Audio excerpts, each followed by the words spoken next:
What's up, guys? Pensential 505 here. Today we got 5 wind-up trains for y'all. We got 3 Marks and 2 Hafner wind-up trains. There's no electricity involved in this. And honestly, I think these are pretty neat, so let's get right into it. I think you'll like this one. Now, before we get into the nitty-gritty details of each train, let's kind of go over what makes a wind-up train a wind-up train. So here we have this Hafner wind-up train here. Now, typically these engines are made from metal. Could be tin lithographed or even cast iron like this one here. But basically what makes a wind-up train is that they have a wind-up motor in the engine and a key like this one here to wind it up and get it running. They're very simple systems in concept. The motors themselves can be a little complicated and they can be pretty difficult to work on, so that's why I don't have a whole lot of these, but still they're really cool. Basically you just turn the key and let it run just like that. So yeah, let's get into each one of these trains. All right, so for this we're going to start small and keep getting bigger. First off is this, what I believe is a Hafner wind-up engine. So this engine is really old. There's no markings on it, but I do believe it is a Hafner engine. But anyway, this has a cast iron body and a actually pretty hefty weight to it, and a hefty metal wind-up motor to it. The key, I believe, is built in, as I cannot pull it off.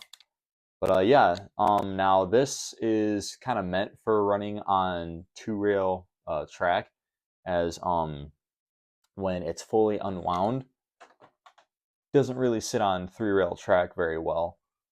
But it is still a nice little wind-up engine, and yeah, it runs great too. This thing really can move on the track, so yeah. All right, going in for the details on this engine, we have a nice pilot on here, and yes, you can actually see through the spokes on the cow catcher.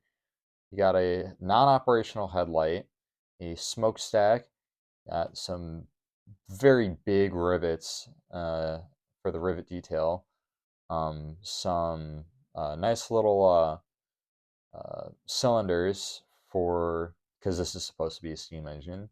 Got a little bell. There's your steam dome in your cab. Now on the inside of the cab there is obviously nothing. All there is the wind-up motor in there. But yeah, and then on the other side it's pretty much the same ordeal. Just there is the key on there. So yeah.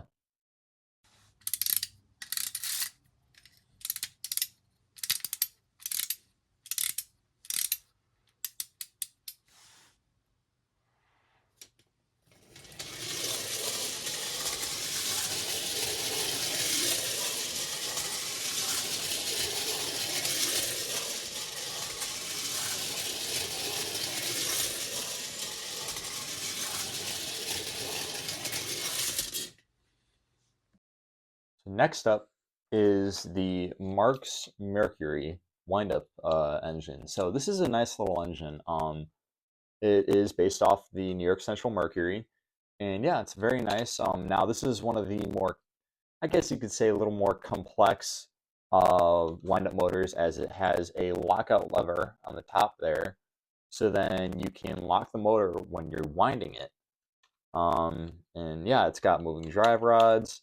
And this one is a little finicky. The one of the wheels on the motor kind of moves around a little bit, so it makes it so that it doesn't always run very well. But other than that, it is a nice little engine. So yeah, it is a very nice engine. Going in for the details on the Mercury, you have this nice gray paint job, which is prototypical. You have a New York Central logo that's separately applied on the front. You got a headlight. This is not operational, but it is a nice touch that they added that. You have some nice add-on grab irons along the side of the locomotive, a add-on nameplate to the cab for the Mercury, and also this is a closed smokestack. You can't see through it. And Marx did this with their streamlined engines. They did closed smokestacks, as all you can see in there is the wind-up motor. There is no headlight. So, yeah.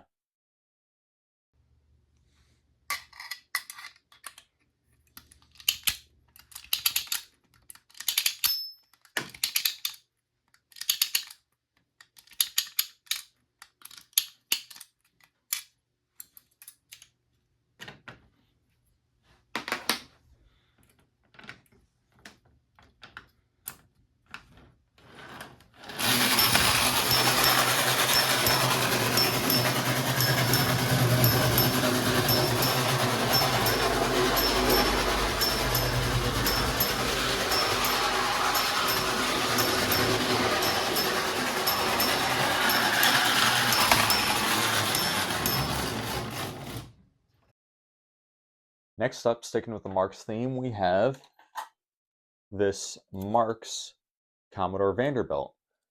This is obviously based on the New York Central Commodore Vanderbilt. And yeah, it's a nice little engine. This has a older style Marx wind-up motor, as it does have the lithographed drive wheels. This also has moving drive rods on this, and also has a lockout lever on the top to lock the motor when you're winding it. So yeah, very simple engine, but also very nice. Looking at the Commodore Vanderbilt here, this is one of the more simple versions of the Commodore Vanderbilt.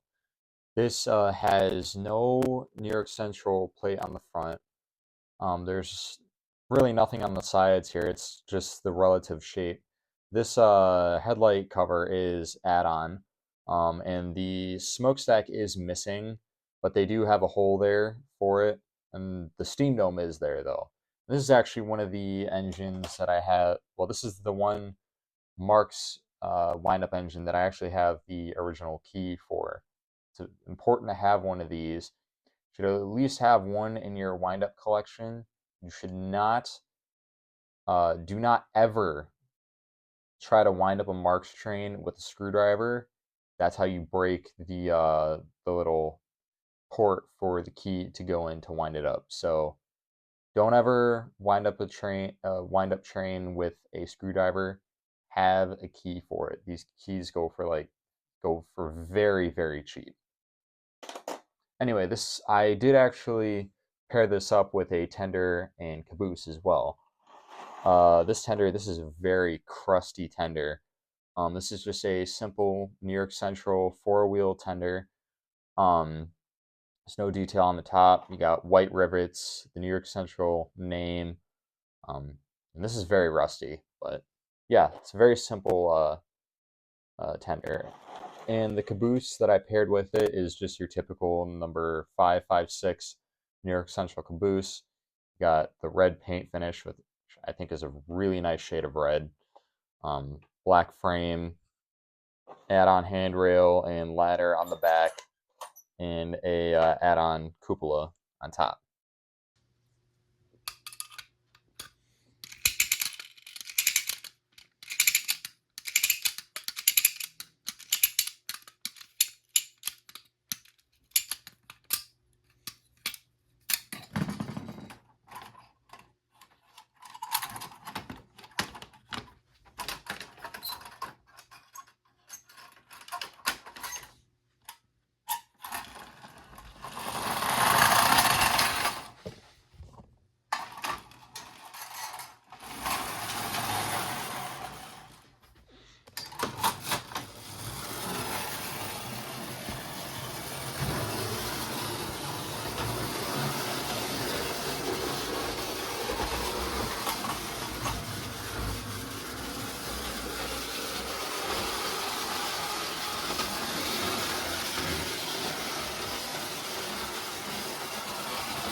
next, we're sticking with Marks for this one too. Next is the biggest wind-up engine that I own. This is a Marks number 994. This is the wind-up version, which from what I've read is harder to find than the electric version of the 994. Now, I don't think this is the original motor, as this is one of the later Marks motors. I've seen them with the early Marks wind-up motors, but I could be wrong. This could actually be the original motor. But yeah, I don't know. Anyway, this is a nice engine. It's, of course, got the big wind-up motor, and it's got a good weight to it, even if for it just being mostly a empty shell. Yeah, it is a nice engine, and again, very big. This is one of the biggest steam locomotives Marks made. So, yeah. All right, the Marks 994. This is a very big engine. This is, I would say, is actually probably one of the more detailed Marks engines for the wind-up lineup. It has a nice molded-in pilot, or I guess lithoed-in pilot.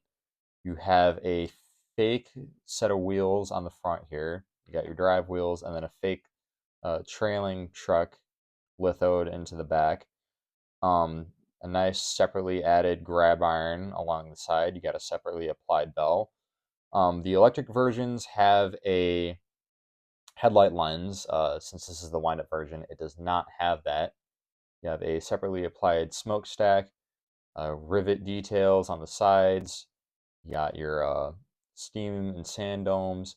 There's your cab. It's a nice engine. I also paired a tender and caboose with this engine. For the tender, this is one of the Marks Union Pacific tenders. This has the kind of the notch there, so then it fits behind a steam locomotive's cab roof. Got a kind of simulated coal load. There's water hatch on there. Got your Union Pacific name, and yeah, it's a pretty simple car. And this is the Union Pacific caboose. It's just your typical Marks caboose. I like the yellow that they use. There's the brown roof, and it does have a walkway lithographed on there. Separately applied cupola, and this one actually does not have the the separately applied handrail on the back. It just has these grab irons lithographed on there. But overall, still a nice little caboose.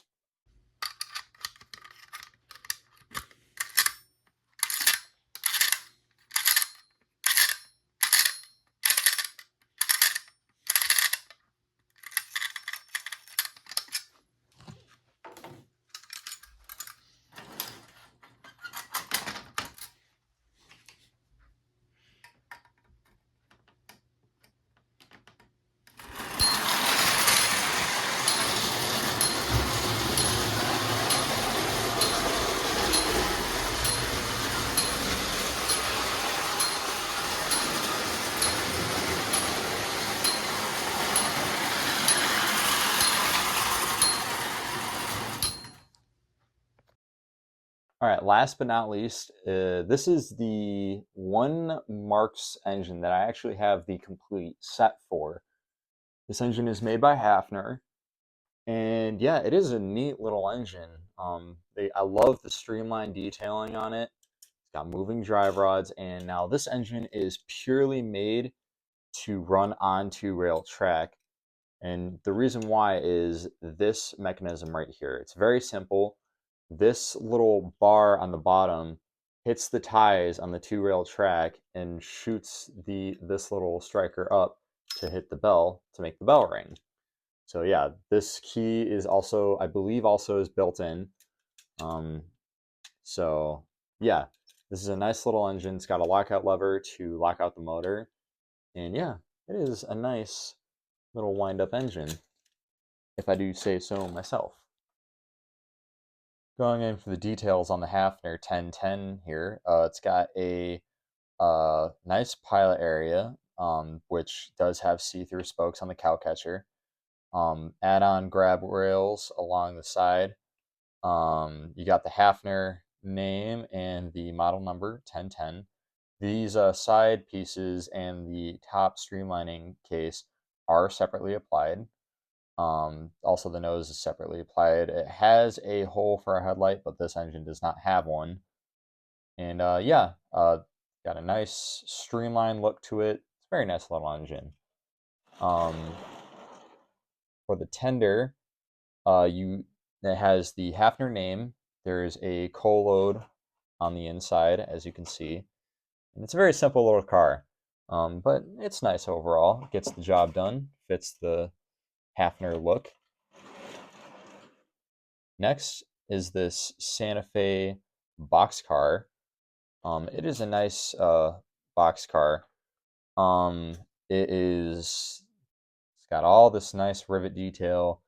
You got the Santa Fe logo, the Grand Canyon line slogan, and the doors do open on this one. It's like that, and you can close them back up very easily. Next is this Hafner gondola. This is a very simple car. It's this beautiful green color. Got your Hafner logo. Says Hafner's Streamlined Railways. And then there's the model name, or the car name. And yeah. We have another one of the Santa Fe box cars. This one is the brown version. And this one is missing the doors on it, sadly. But it's pretty much the same thing as the other Santa Fe box car. Next is the Phillips 66 tank car. I love this orange color. Got a add-on dome and this big Phillips 66 logo, and there's the car number. And it's a very simple car. Next is this Santa Fe refrigerator car. This is I think this is actually an earlier car because it's all rounded and stuff. And this is a nice little car. It's got your white and your very light brown, but overall, nice little freight car. And lastly is the Chicago Northwestern caboose. This is a chunky caboose compared to the rest of the freight cars. You got these windows, which are not see-through, of course. There's just lithographed on there. No add-on handrails. There is an add-on cupola, though. And there's your nice little Chicago Northwestern logo. And yeah, also, the one thing about Hafner trains is they do have a kind of a tab and slot coupler kind of style, but it is reversed. Instead of the tabs facing down, they face up like this. So you can just put them on top, just like that. And it works nice. It's just, yeah, it's a little weird compared to Mark's tab and slot couplers.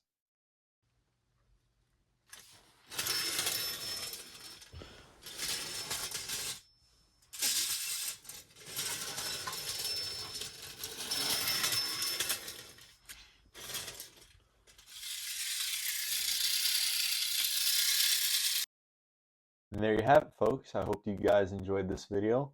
Make sure to like, subscribe, and comment down below what you thought. Do you have any wind-up trains? I'd like to know. And yeah, I hope you guys have a wonderful day. This is Penn Central 8505, out.